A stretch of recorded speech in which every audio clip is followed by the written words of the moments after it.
À l'origine, les Métis étaient des descendants des coureurs des bois qui sont venus du Québec pour coloniser les prairies. Et à une certaine époque, les Métis et les francophones de l'Ouest étaient très proches. Mais au fil des ans, ces liens entre les deux communautés se sont dilués. Le journaliste Maxime Poiré nous raconte comment la relation de coopération qui unissait les deux peuples a laissé place à l'indifférence.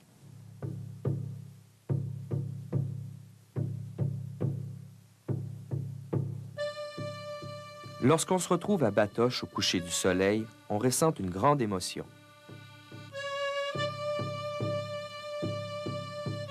C'est ici, en 1885, qu'une page importante de l'histoire des Métis s'est tournée.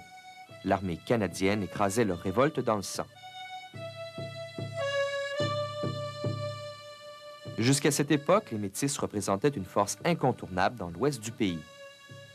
Ils comptaient environ, je dirais, 50 à 60% de la population. Là, on parle de métis francophones, anglophones et écossais, qui étaient les trois groupes principaux de métis à cette époque-là. Et donc, puisque le groupe de métis francophones était dominant à cette période-là, il faisait ce qu'aujourd'hui les anglophones sont en train de faire aux métis francophones ou aux francescois, c'est des assimilés. Mais est venue ensuite l'immense vague d'immigration d'Europe, des États-Unis et de l'Est du Canada. Devenus minoritaires, les Métis ont dû alors choisir leur camp. Je sais qu'il y en a plusieurs qui, au début du siècle, penchaient beaucoup du côté de la communauté francophone. Et que soudainement, ils semblent s'être sentis trahis. Sur le bord du lac Manitoba, on fait la pêche à tour de bras. Là, le bon vent à Saint-Laurent. Bon nombre de Métis qui sont venus s'établir dans la région de Batoche sont originaires du Manitoba. C'est le cas de la famille de John Boucher, aujourd'hui sénateur à l'Assemblée des Métis de la Saskatchewan. En 1882, les Bouchers sont partis de Winnipeg pour s'installer à Saint-Louis.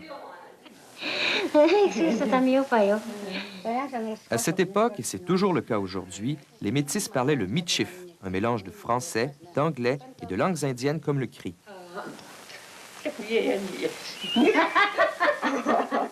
Il y a des sœurs qui ont arrivé de la France pour nous étudier.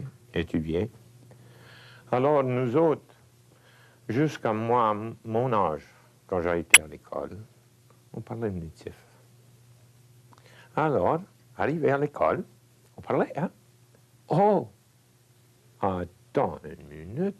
Vous ne parlez pas le français, vous ne parlez pas ces mots-là. Quel mot? On parle en français? Non, c'est pas le français. À la fin du 19e et au début du 20e siècle, le clergé, les religieuses ou même les professeurs, les enseignants, les instituteurs et institutrices dans les écoles de campagne où il y avait des métis, régulièrement disaient aux métis qu'ils ne savaient pas parler le français et qu'ils parlaient mal et qu'ils devaient apprendre à bien parler le français qui était le français québécois à l'époque. Et ça nous a découragé énormément, qu'on tout simplement dit, bien, si on parle mal, on va tous bien parler en anglais. Any other fur traders that we studied? Hey, George, Peter Fiddler? Il existe d'autres raisons qui ont poussé les Métis à s'éloigner de la communauté francophone et de la CFC, l'Association catholique franco-canadienne. On parle ici en Saskatchewan de la CFC que pendant les premières années, les Métis étaient très impliqués et très militants pour les droits des francophones en Saskatchewan. Mais le problème, c'est que pour plusieurs Métis, la foi et la langue n'allaient pas toujours ensemble.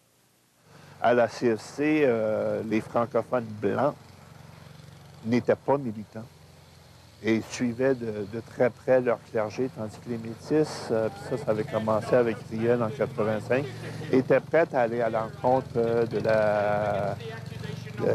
des directives du clergé. Donc, peut-être de cette façon-là, on en a perdu beaucoup à cause qu'on n'était pas assez militants et trop soumis au clergé dans ces années-là. De nos jours, la plupart des Métis ont abandonné le français. La fierté de ce peuple est toujours vivante, mais elle s'exprime plutôt en anglais, comme lors de cette cérémonie à la mémoire de Louis Riel. On November the 16th, 1885, Louis Riel was... Malgré tout, aujourd'hui, il en reste encore pour se souvenir de leurs racines francophones. The Métis phenomena happened in the western prairie provinces. This is where the Métis, came into existence and played a role in opening up our country. And I want to say that we're very proud of that fact, and we're very proud of the fact that we have some French heritage as well. L'héritage des Métis, c'est un passé douloureux, mais c'est aussi une belle leçon de courage et de générosité. Quand ils ont ouvert l'Ouest, ces pauvres Français de France, de Paris, arrivent. Le gouvernement l'avait dit, l'or est sur les arbres, tu peux les arracher. Quand l'hiver est arrivé, ils ont gelé, ils ont crevé de faim. Mais les Métis, ils les ont aidés, ils les ont dit, faut t'arranger du bois pour l'hiver, on va t'aider à bâtir une maison. On n'attend plus de ça. Oui, c'est parti. Mais à l'entour d'où je reste, il y a encore des vieux qui se rappellent de ça. Ça fait le cœur bien.